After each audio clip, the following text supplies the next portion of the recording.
Hi, my name is Stormy Walters. I'm reading Shark Lady, the true story of how Eugenie Clark became the ocean's most fearless scientist, written by Jess Keating, illustrations by Marta Alarvez.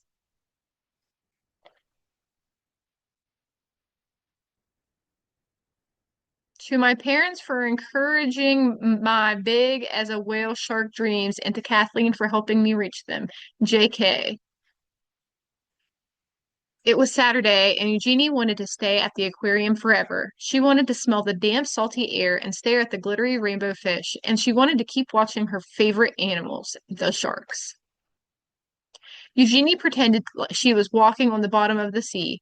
What would it be like to swim with her sharks, to breathe underwater with gills of her own? More than anything, she wanted to find out. When the summer came, Eugenie's mother took her to swim at the beach in Atlantic City. Stuffy, stuffing sticking gum into her ears to keep the water out, Eugenie dove down, down, and down. The salt stung her eyes, but she didn't want to miss a single fish. Constellations of sea stars speckled and pebbled sand. She imagined a silvery fin standing strong on her back, slicing through the ocean current. To others, sharks were ugly and scary, but Eugenie knew that they were beautiful.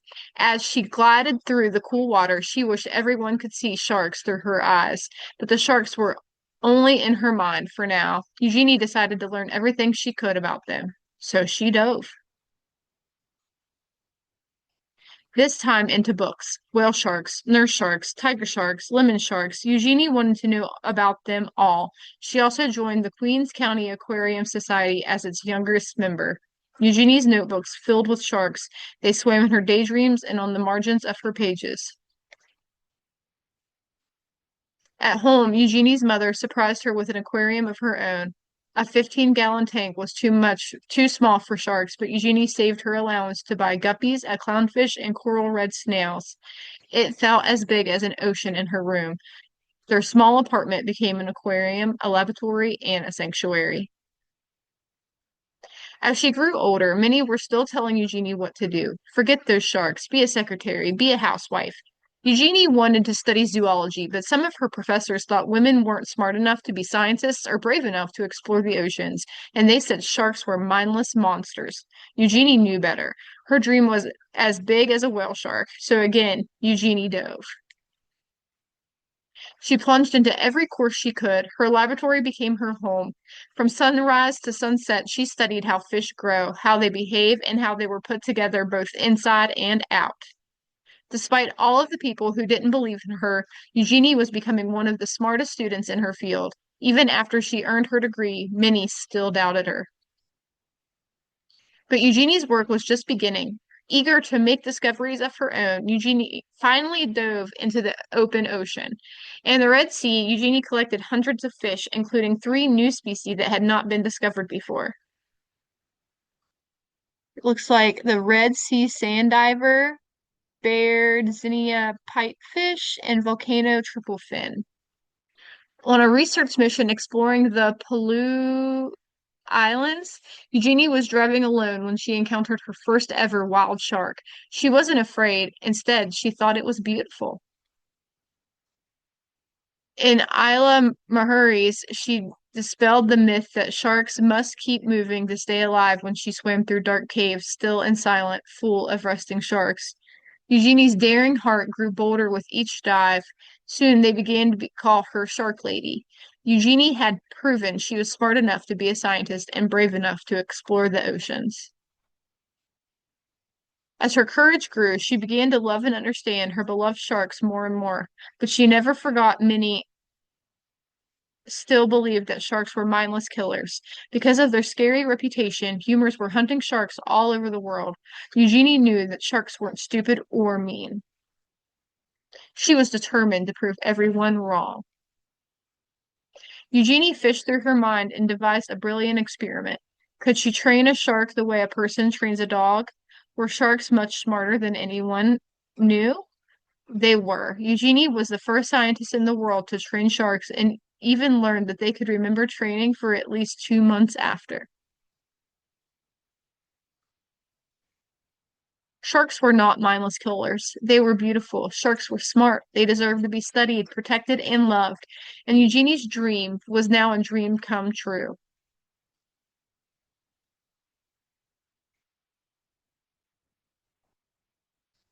Dangerous monsters? No way. There are over 400 species of sharks, and of these, only about a dozen are known to be dangerous to humans, and encounters are extremely rare.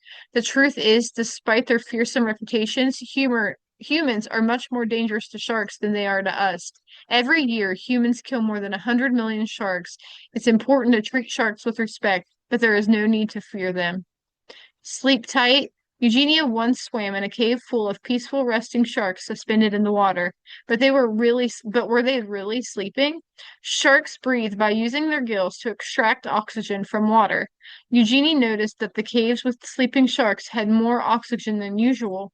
She believed that this extra oxygen would make it easier for motionless sharks to breathe, so they didn't need to swim to pass water over their gills.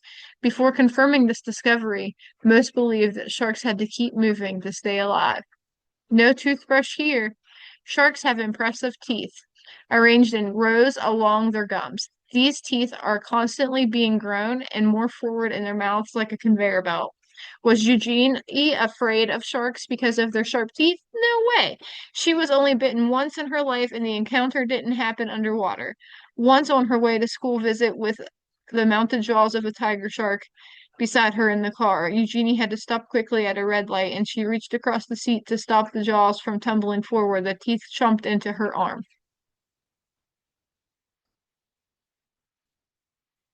Sneaky skin. Sharks can move extremely fast in the water, and the secret to their speed is their skin. Shark skin is made up of dermal denticles, which are more like teeth than fish scales. Some swimsuit designers have even created swimsuits that mimic shark skin to help Olympians swim faster in the water. Big, small, and everything in between. There is an incredible variety of sharks that the smallest in the world is dwarf lantern shark at under 7 inches long. The world's largest, the whale shark, measures over 40 feet. Once, Eugenia was swimming with these giants in the Sea of Cortez. One swam very close to her, so close that she was able to grab a hold of it. She let it carry her for a long time until she finally let go when she realized she was far away from her boat. Mermaid purses. Some sharks give birth to live young. Others, like the dogfish, produce unique egg sacs that sustain their young. These leathery sacs are known as mermaid purses, and they provide the young shark embryo with a safe place to grow. Sometimes it's possible to find a mermaid's purse on the shore if you look carefully.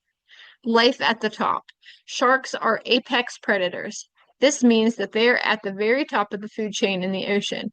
Because of this, they play an important role in keeping food webs and prey populations in balance. Without sharks, ocean ecosystems would collapse. Sharks are very old. The first sharks appeared over 400 million years ago, and their ancestors are still around today.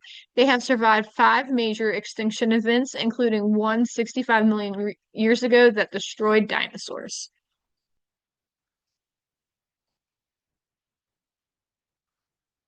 The end.